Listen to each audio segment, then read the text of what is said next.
गीता की ये बातें आपका भाग्य बदल देगी। एक, श्री कृष्ण कहते हैं कि भगवान उपासना केवल शरीर से ही नहीं बल्कि मन से भी करनी चाहिए। ईश्वर का वंदन उन्हें प्रेम बंधन में बांधता है।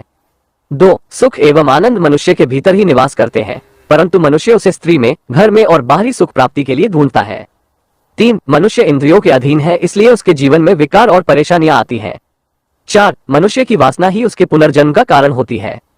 5, मनुष्य के अंदर धैर्य, सदाचार, स्नेह और सेवा जैसे गुण सत्संग के बिना नहीं आते हैं। 6, श्री कृष्ण कहते हैं जिस प्रकार शरीर से वस्त्र मैले होने पर बदलते हैं, ठीक उसी प्रकार मन में यानी हृदय में मैल होने से उसे निकाल देना चाहिए। 7, जवानी में जिसने ज्यादा पाप किए हैं उसे बुढ़ापे में नींद नहीं आती है, उसे वो पश्चाताप में बिताता है। 8, भगवान ने जिसे संपत्ति दी है उसे गाय रखकर सेवा करनी चाहिए, इससे भगवान प्रसन्न होते हैं।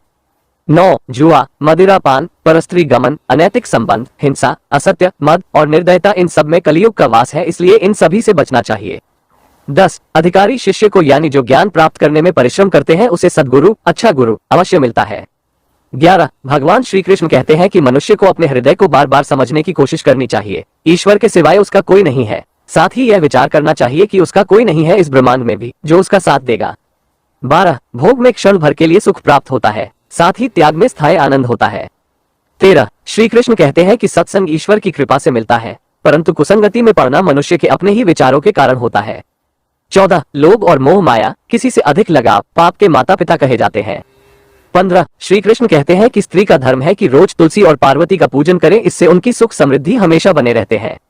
16, मनुष्य को अपने मन और बुद्धि पर हमेशा विश्वास नहीं करना चाहिए, क्योंकि ये बार बार मनुष्य को दगा देते हैं। खुद को निर्दोष मानना बहुत बड़ा गुनाह साबित होता है।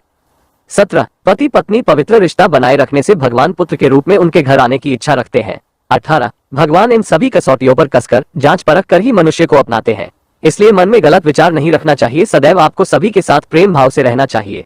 आपको ये बातें अच्छी लगी हो तो वीडियो को लाइक और अपने चैनल को सब्सक्राइब करना बिल्कुल ना भूलें। जय श्री कृष्णा।